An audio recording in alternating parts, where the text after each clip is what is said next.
Oke teman-teman, balik lagi di channel Mabes Anime. Pada kesempatan kali ini, seperti biasanya di akhir pekan saya bakalan mereview One Piece chapter 981 dengan judul bentrokan. Tanpa makan nasi basi, langsung saja mari kita cekidot.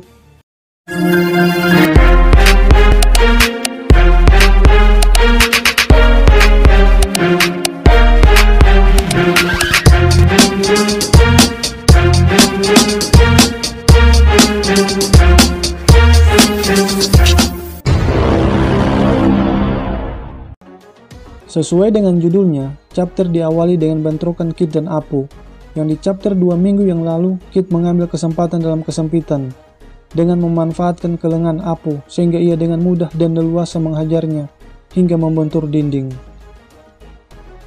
Tapi, sesuai dengan prediksi para fans One Piece bahwa Apo tidak akan mudah KO begitu saja, apalagi hanya dengan satu pukulan.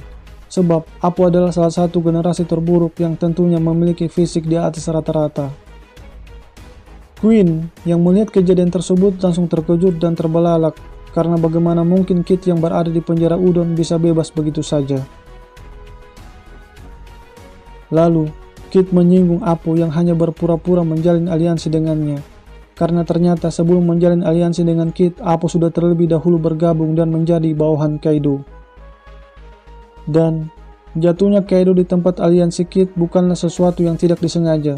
Sebab itu semua telah direncanakan oleh Apo dan Kaido untuk merekrut mereka demi untuk memperkuat bajak lautnya. Sesuai dengan ucapan Hawkins kepada Law chapter 954.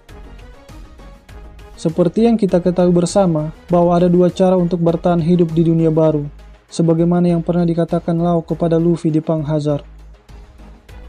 Cara pertama, membentuk aliansi dengan bajak laut yang lain dengan tujuan menumbangkan salah satu Yonko. Cara ini dipilih oleh Kid, Luffy, dan Law, sebab ketiga orang tersebut bukanlah tipe bajak laut yang ingin menjadi bawahan dari bajak laut yang lainnya. Cara kedua, menjadi bawahan Yonko. Cara ini dipilih oleh Ezreal, BG, dan Apo. Namun dua nama sebelumnya mempunyai agenda tersendiri, seperti BG ingin membunuh Big Mom, dan Ezreal mata-mata dari Marine yang kemungkinan besar tujuannya untuk mencari informasi tentang jumlah pasukan dan senjata bajak laut Kaido. Sedangkan Apo sudah terlihat sangat akrab dan loyal kepada Kaido. Dari ucapannya saja kepada Kid, Apo sangat menyadari kekuatan seorang Yonko di level yang berbeda dengan bajak laut kebanyakan. Akhirnya, salah satu numbers dimunculkan, dia bernama Hacha, yang memiliki nada tertawa yang unik sama dengan namanya. Dia memiliki postur tubuh raksasa layaknya raksasa Elbaf. Pada saat siluet, anggota numbers diperlihatkan dengan wajah yang seram bagaikan monster. Tapi, setelah dimunculkan oleh Oda, malah tidak sesuai dengan siluet. Sebenarnya hal tersebut bukanlah hal yang baru di manga One Piece, karena memang itu salah satu trik dari Oda untuk mengecoh harapan pembacanya. Lalu, para generasi terburuk memilih untuk kabur dari tempat pesta perjamuan, sebab situasi dan kondisi mereka lagi dikepung oleh anak buah bajak laut Kaido. Tapi, Apo tetap berusaha menyerang mereka. Namun kali ini serangan Apo bisa dihalau dengan menutup telinga mereka. Karena cara kerja buah iblis Apo adalah jika korbannya mendengar bunyi suara dari buah iblisnya. Dan menurut penjelasan killer, siapa yang mendengar suara buah iblisnya, maka tidak akan bisa lolos dari serangannya.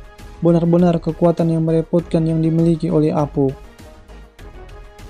Di tempat lain, atau tepatnya di bagian timur Onigashima, pasukan aliansi yang dipimpin oleh Kinemon melewati sebuah rumah bordil yang merupakan daerah kekuasaan salah satu Tobiropo yaitu Black Maria. Sanji yang melihat tempat tersebut langsung bersemangat hingga tak kuasa menahan nafsunya. Tetapi rumah tersebut ternyata kosong diakibatkan oleh kerusuhan yang diperbuat oleh Luffy di tempat kejadian perkara. Setelah mengetahui rumah bordil kosong, Kinemon dan pasukan aliansi melanjutkan perjalanan. Namun ternyata salah satu ruangan yang berada di tempat tersebut terdapat seorang Big Mom yang melihat keluar jendela. Kinemon yang melihat sebuah bayangan langsung memerintahkan pasukan aliansi untuk terjun ke laut. Namun, apa daya, Komandan Chopper yang berada di atas Brachio Tank tidak sempat untuk menyembunyikan diri. Yang jadi pertanyaan selanjutnya adalah, apakah yang akan dilakukan oleh Big Mom kepada Komandan Chopper? Kalau menurut saya, Big Mom akan tertarik dengan Chopper, sebab Big Mom menyukai hewan-hewan yang unik, apalagi hewan tersebut menaiki sebuah tank.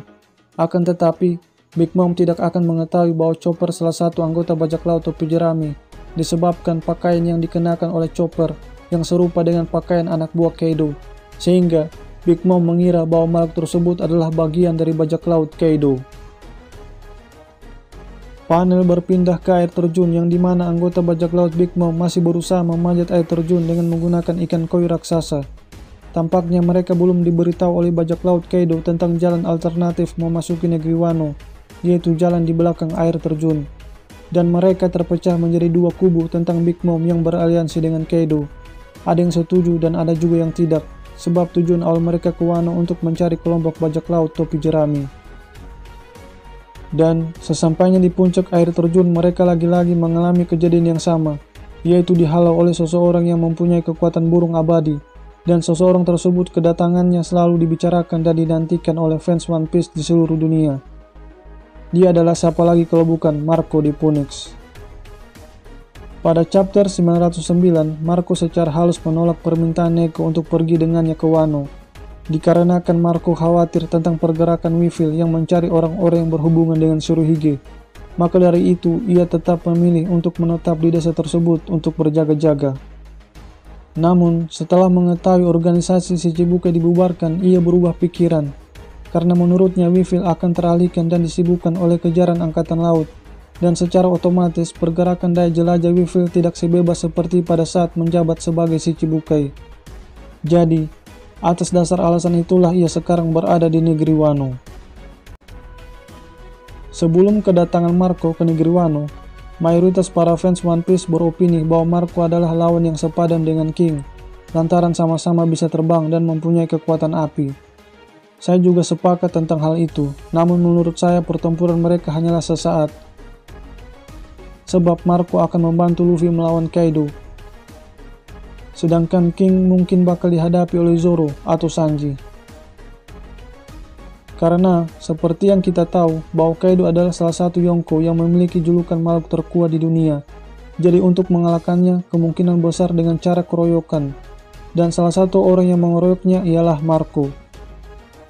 Kehadiran Marco di sisi Luffy sangatlah fundamental.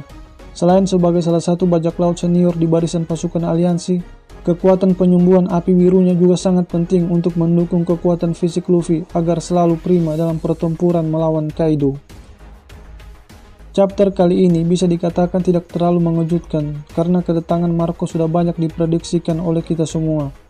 Justru saya lebih tertarik dengan nasib Chopper yang lagi bertatapan dengan Big Mom.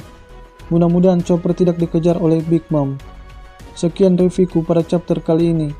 Bagi teman-teman yang telah menonton video ini, kritik dan sarannya akan selalu diterima. Dan terima kasih banyak atas dukungannya.